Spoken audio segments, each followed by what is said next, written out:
Brad, what's the challenge on this quick turnaround, both physically and tactically? No, I mean, I think the staff, we're always trying to catch a bit of one step ahead. So the staff have been working behind the scenes to try and get a step ahead. We followed the Omaha for a couple of weeks now. So yeah, we know what's coming our way. We've had a preseason scrimmage against them with City too. So yeah, we had a good picture of what they might be about. Obviously, it's not the finished product. Obviously, they had a couple of trialists. But yeah, it's challenging, but it's also exciting. These are moments that we've been speaking about as a group, as a staff, to get guys on the field and to get guys engaged and see who can turn around and who can now really make a case for themselves. So I see it more as excitement than a challenge.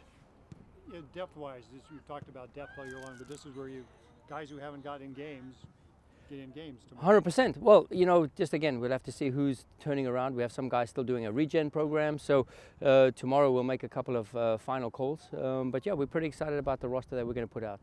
And well, you said Indy was probably going to do, but we only played him 45 minutes. 100%, yeah. So India, Keel, those two guys strategically were, protected to a certain degree in terms of the last game in Colorado, taking into account all those factors. But yeah, they've responded really well and ready to go. Why did you choose them? Why those two guys to? Yeah, I mean, just partly tactical, partly profile. Just who connects well with who. And last year, I know Akil had good memories of Colorado with City too. And yeah, I just thought he could be one up for that challenge in Colorado.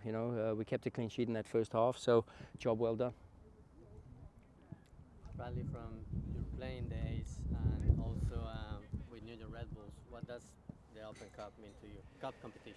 Yeah, cup competitions are always tricky, right? So, I mean, I've played in a couple of DFB Pokals myself, and there's always teams who play like it's a cup final every single game against higher opposition, right? So it's their one moment to play in front of great fans. It's their one moment to give a business card out to their performances and who they are as players. But again, Union Omaha is not a bunch of youngsters, right? They're an experienced team. They have been around the block a few times. Some of their players have great MLS experiences over many years. So, we're treating this respect with caution, respect that they deserve.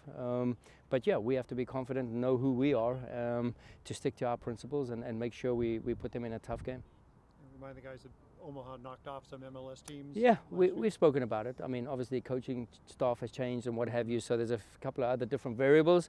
But this game, again, it's one of those where, yes, we observe and respect the opponent, but yeah, this is more about us and making sure that we want to get guys out on the field and give them good looks, good minutes, and successful ones at that. So we're doing everything from a game planning wise, periodization wise, to get these guys performing at a high level. What do you know about, what can you say about Omaha's style of play and what yeah, like I said, they have some really good guys who are good soccer players, right? So they have a good, Dos Santos is a strong hold-up striker. I can't tell you their lineup because I'm not the coach of their team, but just from the profiles, what we've looked at, they have some good ball-playing soccer players in the middle of the park. They have some good rotations. They have an athletic guys on the wings and, fullbacks, defenders, Milanese, Schaaf Brewer. So these guys are to be treated with respect. Meza, Gil, all good technical soccer players who can change a game. Yeah, so we have to treat this game with a lot of caution and be true to our principles. Gil actually played in St. Louis. Okay. Many years ago with AC right. St. Louis, way back. Well, he's only 29, so yeah. I mean, it can't be way He was back. pretty young back then, so it's probably been a while since that team existed. All right, yeah. If we don't have any more Open Cup questions, what's Klaus's situation? So Klaus picked up, I would say, a strain on his quad. I think that's a 10 to 14 day / 2 week recovery. Yeah, we'll assess this every single day, but yeah, we'll shut him down for at least 10 days and start a build-up plan with him. So 10 days off the field, no practice? Depends on recovery and treatment, and depends on response, right? We know Klaus last year, he responds pretty well to treatment. So yeah, we don't expect him to be out too long. It's actually a scary thing considering his role on this team.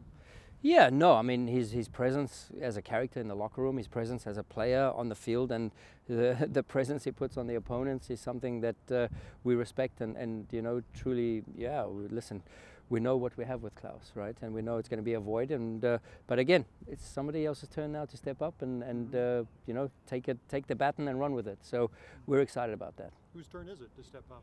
Well, yeah, obviously there's a couple of days now before or tomorrow, and then obviously against Portland. So yeah, there's a couple of guys making a case for themselves. I mean, Thomas, it's different profiles now, right? So what do we do with Joe Aquini? What do we do with Celio Pompeu? What do we do with Thomas Ostrak? So we pose with some nice, good questions along our attacking third, you know, the front four. So we're excited about that prospect. Yeah, could it be a different format rather than two strikers? Yeah, listen, I mean, we could introduce a lot of rotations, double movements. I said to the boys this morning, it's nothing that we usually do anyways. I mean, we know how much Klaus runs. He's just a big body presence, but he has Thomas Ostrak sprint numbers, you know what I mean? So he's Rasmus Alm sprint numbers also. So he can do bits of both. And now it's just up for other individuals to, you know, take over the baton and do the same thing. Looking at you guys over the season, the other Berkey makes 12 saves.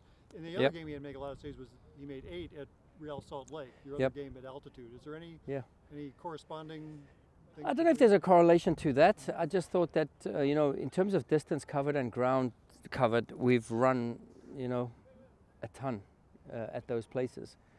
More than 8 to 12 kilometers more than any other team that's been there, right? So thinking about altitude, we ran more.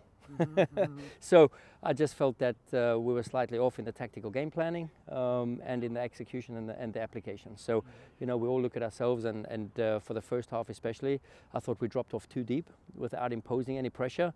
And is that out of fear of what you're talking about, or is it out of, you know, so we said we're going to have to do a lot of dirty running if they beat us with a switch.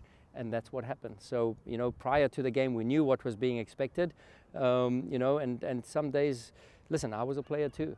A guy makes a run that maybe he ran off my shoulder instead of front of me, and now how do I respond, right? So do I drop off or do I stay on the front foot? So again, we're not robots, and this is what I love about our team. We fight through big challenges and, you know, big moments that we get tested, and then on one day we'll rely on a Tim Parker, the next day we'll rely on a Roman Berkey, then we rely on Klaus to clear the ball and sprint back when we were leading and trying to finish out a game at a set piece. So, you know, everyone has a role to play in this club, and that's what I love about it.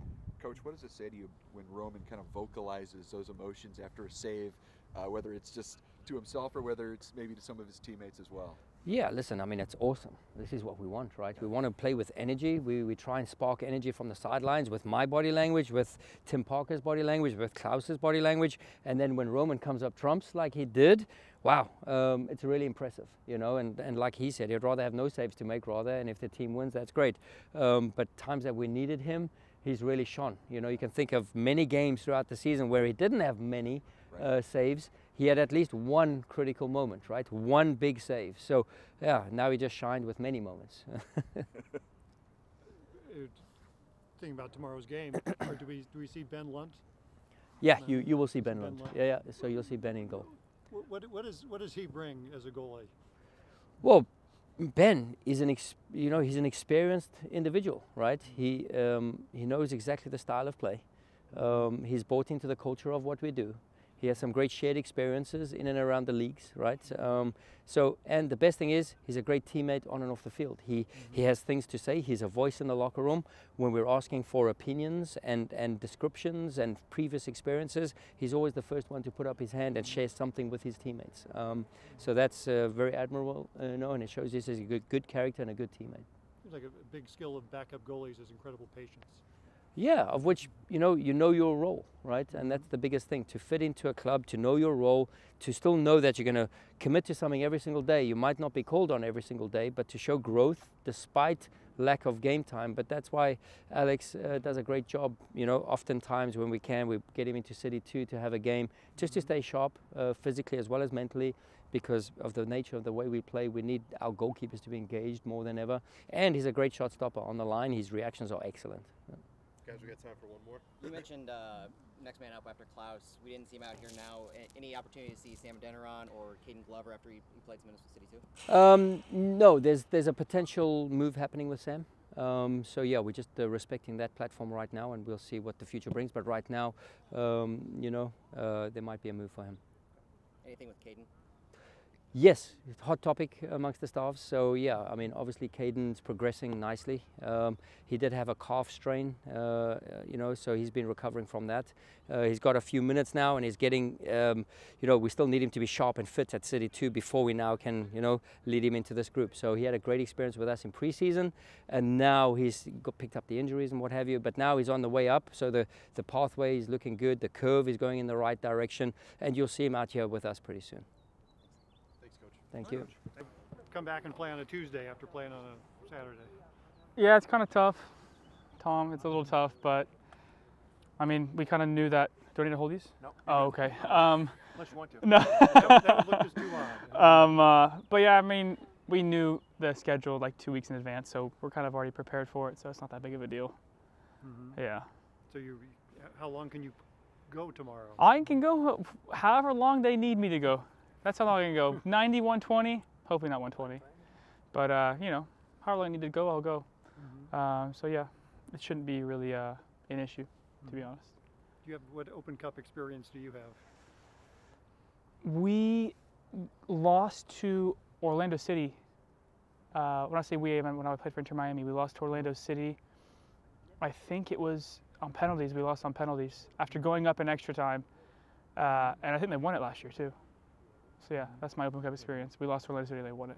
Is it fun? Is it a nice diversion? Yeah, of course. Yeah, I mean it's something to fight for. It's you know, it's silverware. It's a trophy. So we're definitely going to take it seriously because you know, we're going to try and win, you know, every game that we can if possible. So so yeah, definitely something that we're looking forward to, and yeah, we're excited for the challenge that they're going to bring us. Did you see any FA Cup action while you were there, or was that Where, in England? Yeah. I think my only FA Cup action was my professional debut, and we lost to Fulham away from home when they were in the championship. So it was, yeah, not too many good memories in cup cup games, but hopefully we can change that tomorrow. Were you actually on the field? Yeah, I came on. Yeah. Wow. So yeah. FA Cup is always, I mean, that's a big deal. Yeah, I mean, it's just another competition. So. I mean, thank you for trying to hype me up, Tom Timmerman. But yeah, I mean, it's just like another, you know, it's just another game that we're gonna try and win and compete, and then yeah, so that we'll full focus on tomorrow, and then the rest of the week will follow. Is there any fear? I mean, you're playing a third division team. Yeah. Is that potential? You know, you got to pay attention. You know, not to take these guys lightly against. No,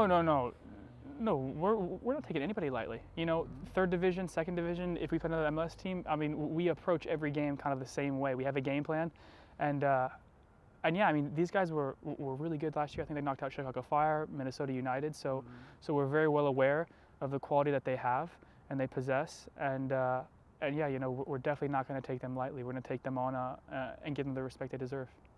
And good to see other guys get playing time.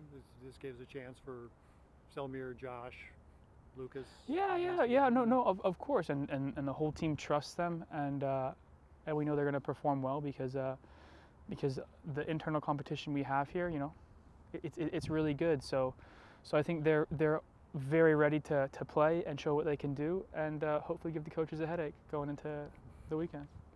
What did you think about Saturday night's affair?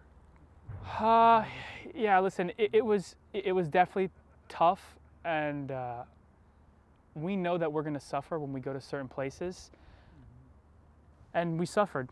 I'm pretty sure everybody saw that on the TV. We definitely suffered, but we got through it, and we got a point away from home against a team that's on a very good run of form.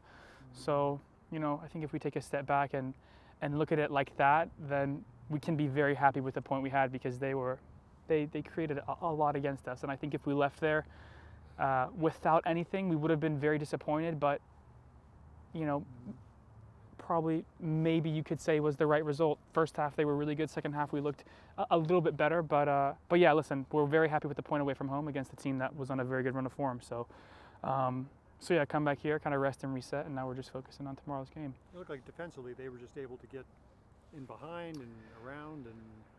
Yeah, like I said, it was at times in that game they were very dangerous, but we survived. You know, we had to do a lot of suffering, and we did, and we got a point away from home, and I think that's, you know, we're going to look over it and tweak some things because at times, yes, you could say that they cut through us a little too easily, but we got a point away from home. So yeah, which was very important, and we're pretty happy about that. How did you feel playing in the altitude?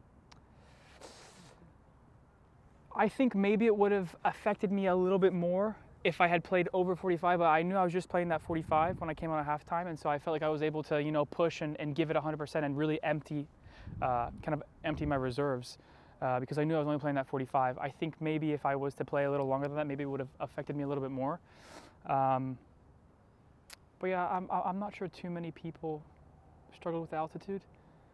Yeah, I guess that's all I can say about that.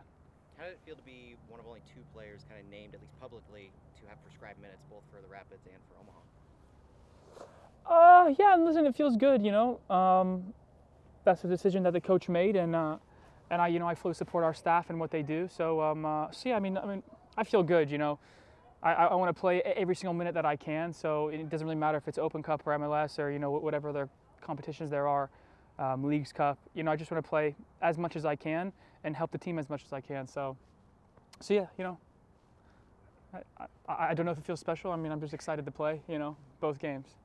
It seemed like, at least with the group out here, you kind of are the senior guy as far as minutes this year. Does that change your mindset or anything you might do going into Omaha? You're making me feel old now. I'm only 22 years old. Sorry, what was the question again? I heard senior and I was like, damn. Yeah, well, as far as the minutes, the number of minutes played this year. Yeah. So not age-wise. Yeah. I will definitely, there are definitely leaders on that field. Josh Yarrow has obviously played a lot of minutes. Lucas Bartlett. I mean, in terms of this season, yes, you could say that I have played, a lot of minutes, which I have, but we still have a lot of leaders on that field, which I think everybody can look up to. And so, yeah, I think it's going to be a team effort like always, and we're going to follow our principles and see how far that takes us. Who gets the captain's armband tomorrow? Josh Yarrow, 100%, yeah. Really experienced, everybody follows him. He's somebody in the locker room that everybody looks up to, gives it 100% every single day. And yeah, everyone will see his quality tomorrow, and yeah, we're going to follow him tomorrow. He's actually probably the oldest guy. Yes. Thanks, Gasparoni. I did imagine I called somebody out there. Yeah, he's the oldest guy, but he's not old. He's, I don't know, 26, 27? Yeah. So yeah. Compared to you, yeah. I guess I'm young. Yeah, 22. I guess I'm young. no, you're young. Young spring chicken. You are. You've taken you've spent a lot of time in the midfield, central midfield, right? And so at the beginning of the year, you were saying how that was kind of a different position. You even at this, where everybody's kind of doing what they need to do to make the squad work, you're still in that spot. So do you feel like you've grown really well at central midfield? I mean, I'd like to believe so. I did play a little bit of central midfield with Hack in the youth national team, so it wasn't a completely new position to me, but in terms of the past couple of years, it definitely was a position that I didn't play as much. So it's kind of just, relearning old things and trying to get better and help the team. So it's a new position. I'm still learning. I think I will continue to learn throughout the whole year, and hopefully I'm doing the right things. I guess that's all I can say. But yeah. Got time for 1 or 2 more? Good. Let's go. No more questions. Thanks, guys. Thanks.